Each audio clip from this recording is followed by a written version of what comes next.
Je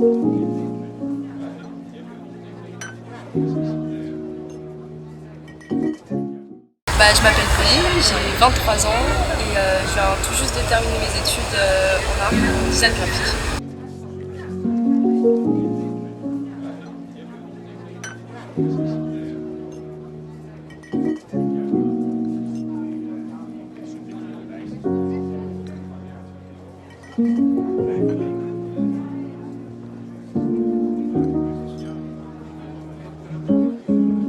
J'ai fait un bac L, c'est vraiment une filière générale, je savais pas trop quoi faire mais j'étais plutôt intéressée par le domaine de l'art. Et donc suite au bac L, j'avais postulé pour faire une mise à niveau en art appliqué pour pouvoir intégrer un BTS, sauf que ça n'a pas marché et j'avais été prise en fac d'art plastique à Paris 8. J'ai fait un an de licence à Paris 8, où j'apprenais un peu toute cette histoire de l'art, toutes les bases. Et c'était assez théorique, il n'y avait pas beaucoup de cours pratiques. Et donc je voulais quand même continuer à postuler pour la MANA. Et c'est là que j'ai rencontré un prof à la fac qui m'a aidé à monter mon dossier, à m'expliquer comment ça se passait, parce que moi je connaissais rien du tout. Et grâce à lui, j'ai réussi à monter un dossier pour aller en MANA. J'ai fait ma mise à niveau à Eugénie Lecton à Montreuil. Donc tu as fait un an de fac et puis un an de mise à niveau, ouais. Et donc là j'ai exploré un peu tous les champs du design, design graphique, design textile, design d'espace.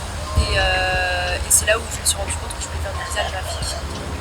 Donc j'avais, à la fin de la mise à niveau, j'avais essayé de postuler à plein d'écoles, dont Gobelin, l'école de l'image. Et c'est là où j'ai voulu faire un BTS en design graphique print. Donc c'était faire de la communication sur des supports imprimés. Et l'avantage à Gobelin, c'était que c'était en alternance. Donc pour moi, c'était déjà l'école et sa réputation fait que je voulais aller là-bas, et surtout aussi l'alternance, pouvoir postuler dans des entreprises et apprendre un métier. Et puis après le BTS, qui était assez compliqué et très très dur. Ouais, le rythme de travail était super intense et je pensais pas que allier le travail en entreprise et le travail des cours, ça pouvait être aussi difficile. Et une fois que c'était terminé, je voulais un peu compléter tout ce que j'avais pu apprendre depuis le début de mes études et faire une formation plus numérique, donc apprendre le motion design que Gobelin proposait aussi. C'est une formation d'1 an qui suit le BTS et qui te donne une niveau licence. Là j'ai terminé mes études par cette formation d'1 an, toujours en alternance. Et maintenant c'est semi-privé, il me semble, c'est tenu par la chambre des commerces.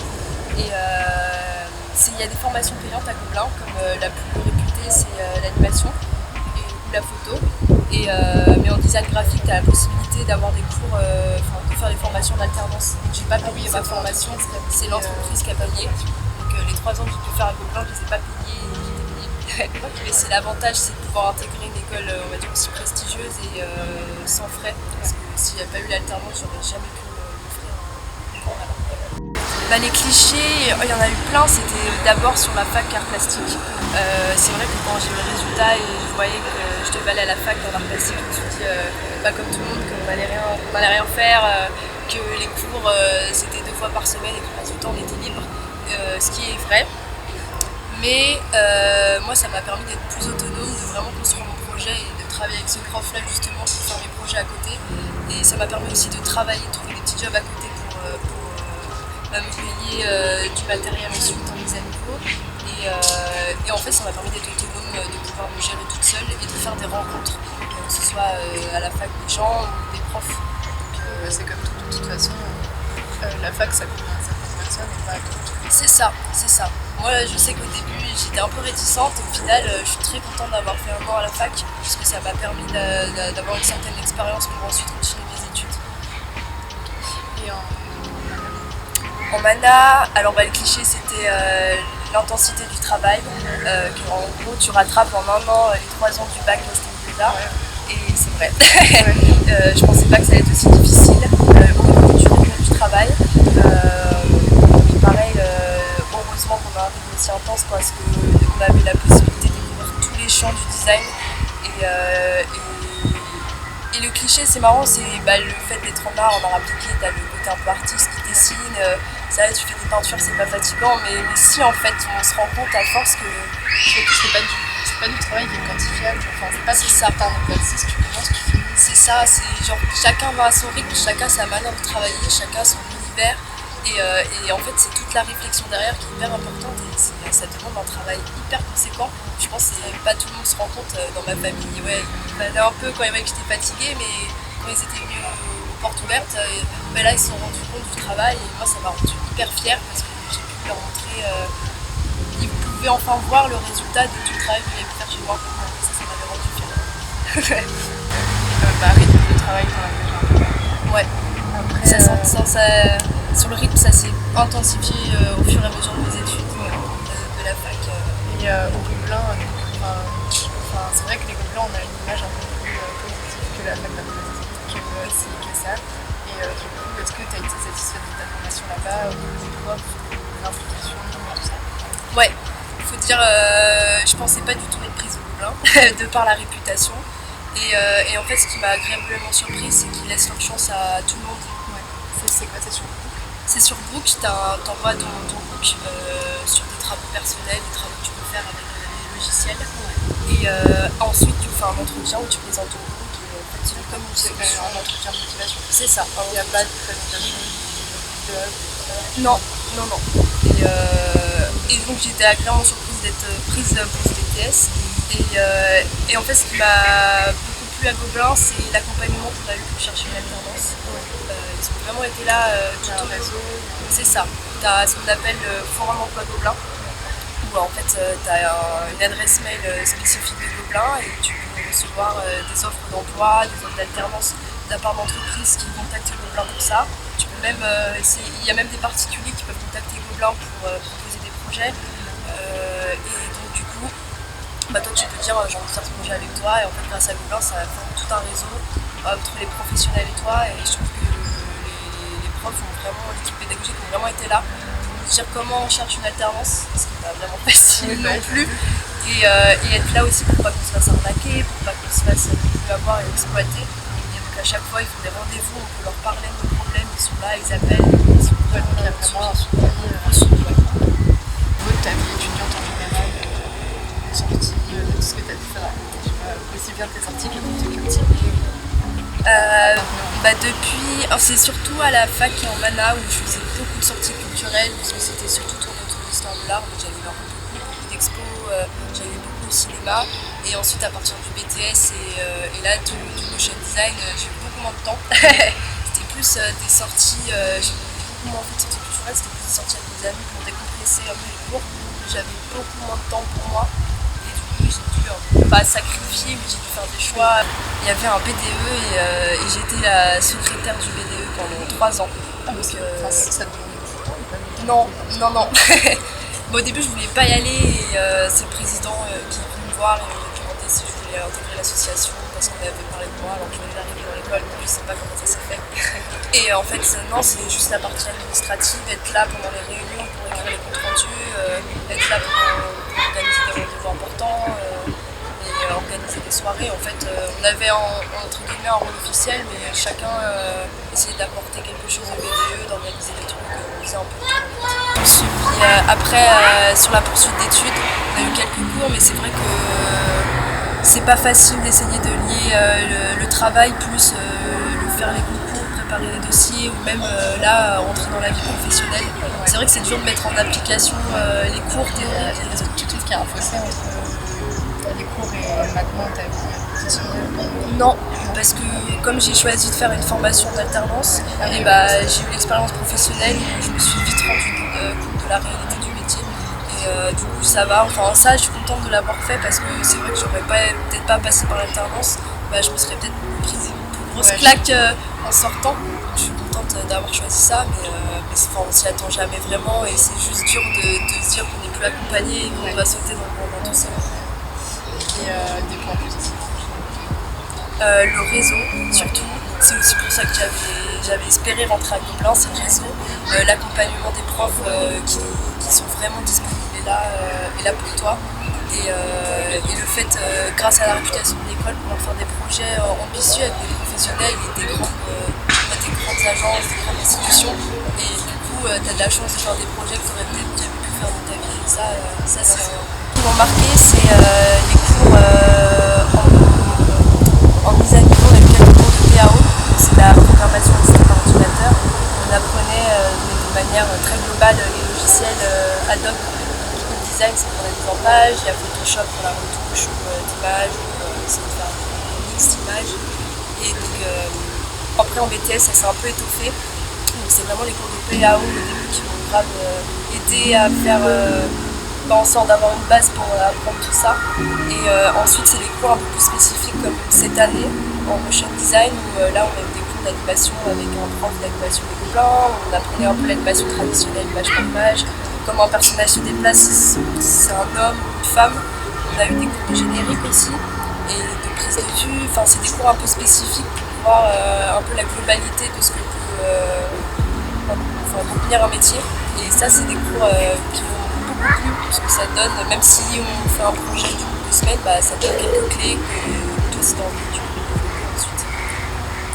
Ça m'a vraiment changé depuis le bac, je me sens tout sûr de moi et je me sens en confiance et de me dire faut que je crois en moi pour faire ce que je fais parce que sinon c'est pas la peine, des études qu'il faut faire par passion. Et niveau épanouissement personnel, il y a beaucoup de travail et des fois c'était vraiment dur. En plus j'avais des soucis de santé à côté donc essayer d'allier les deux c'était pas facile mais ça m'a permis de grandir et de me dire que je suis capable de le faire en fait même en ayant des soucis et en voyant qu'on est tous un peu dans la même galère, ça m'a permis d'avoir plus confiance en moi, de faire confiance aux autres et d'essayer d'être solidaire entre nous. Donc ça m'a permis de grandir et je suis tellement heureuse d'avoir fait ce choix-là. C'était dur. C'est dès que j'ai terminé mon année là. T'as terminé ton année en juin fin juin, ouais. Et début juillet, je partais directement en vacances. Donc, en fait, j'ai pas eu de grosse transition directement. Donc, en vacances, ça m'a permis de réfléchir et de me dire ça y est, c'est fini. Tu reviens de vacances, il faut trouver un boulot et tout ça, faire tous les papiers et tout ça.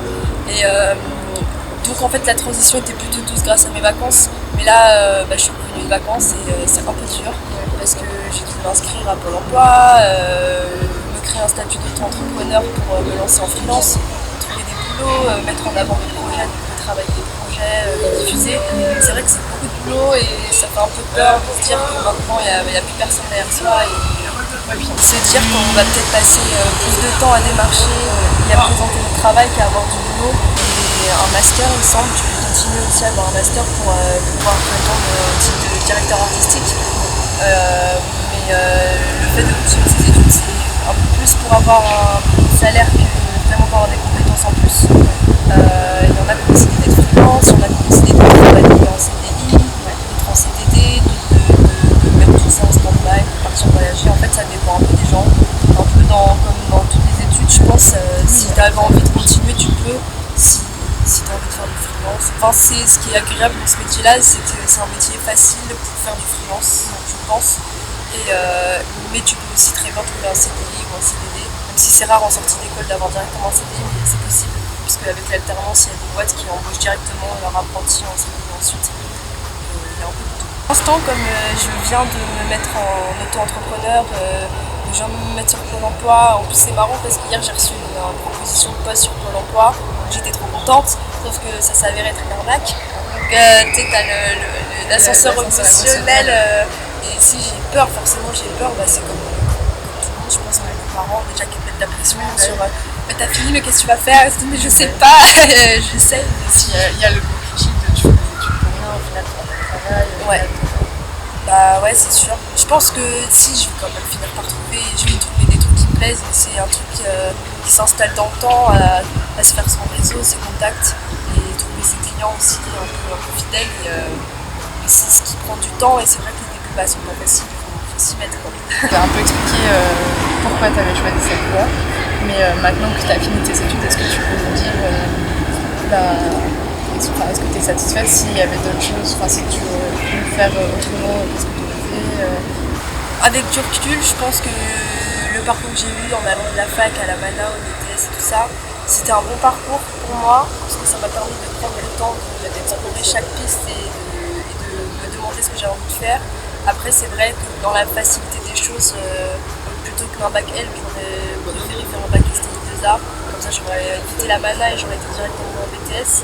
Mais avec du recul, comme ces choses-là, ça m'a apporté des expériences et que ça m'a permis d'être qui je suis. Voilà, ça m'a perdu. Donc, c'est, je pense, une manière de faire ses études ou avec plein de passerelles et tout ça, et qui qui est assez facile.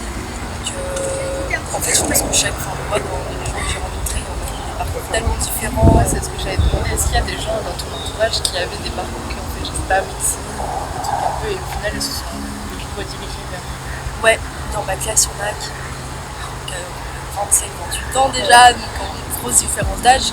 Et il y en a qui avaient fait architecture, il y en a qui avaient fait cinéma, d'autres ingénieurs, il me semble qu'il y en a qui sortaient des trucs un peu plus scientifiques aussi. Et donc il y avait vraiment plein de profils différents. Et du coup, ce qui faisait que dans la classe, il y avait un peu tous les profils qu'on pouvait s'aider et qui avaient chacun leur spécialité. Et au niveau de la proportion de filles, de garçons, tout ça, parce que je sais pas trop où ça en est là-dedans. Parce que moi, je sais que j'ai un peu le cliché de en L, c'est des filles, enfin, on a un peu tendance Oui. à passer un peu ça. Bah, c'est vrai qu'à l'école, il y a beaucoup plus de filles que de garçons. Après, ça tend aussi au professeur qui fait les recrutements de se dire je vais essayer de faire en sorte que ma classe soit un peu plus équilibrée, ce qui s'est passé cette année. Après, ça dépend des gens qui postulent et aussi des dossiers. Mais généralement, il y a plus de filles que de garçons. Et c'est marrant parce qu'après, en agence, plus tard, tu te rends compte qu'il y a plus de garçons que de filles. Donc, tu te demandes où sont les filles sont passées. C'est l'état du monde du travail. Bah ouais, mais je comprends pas. Si on comprend, mais on l'est. Est-ce que tu as un message à faire passer au niveau de l'orientation, des gens qui doutent pour faire cette voie, ou s'il y a un truc qui t'a dit, si toi tu as eu un déclic vraiment, où tu t'es dit ok, si c'est bon, ça me correspond, c'est vraiment ça qu'il faut faire. Eh bien, n'écoutez pas les conseillers d'orientation trop vite. Laissez-vous la chance de faire les études qui vous plaisent et de vous dire, même si ça rate, au moins j'ai essayé, je sais ce que c'est. De tenter, de toute façon vous n'avez rien à perdre, et à part si c'est des filières payantes, mais ça met un peu de temps. Voilà, ça met un peu de temps à savoir. C'est vrai qu'on ne sait jamais à 18 ans ce qu'on a envie de faire dans la vie, et c'est normal de ne pas savoir, c'est normal de se tromper, mais c'est en faisant des erreurs aussi qu'on apprend. Laissez-vous la chance de réussir ce que vous avez envie de faire, et si vous avez la possibilité de ne pas trop écouter ce que vos parents vous disent et de leur prouver que vous êtes capable de le faire, d'être un peu autonome et de leur montrer que si c'est ce que vous avez choisi de faire, vous pouvez le faire. Je sais pas, est-ce que tu as un compte ou un truc pour envoyer les fidèles Ouais. Parce qu'on peut voir un peu ton travail. Ok, vous pouvez me suivre sur Instagram sur le pseudonyme Pomalo. Je t'enverrai les détails. Je pourrais mettre quelques. Ouais, je t'enverrai ça, et j'ai un compte Vimeo aussi avec les vidéos que je vais faire cette année. Ouais, je t'enverrai tout ça.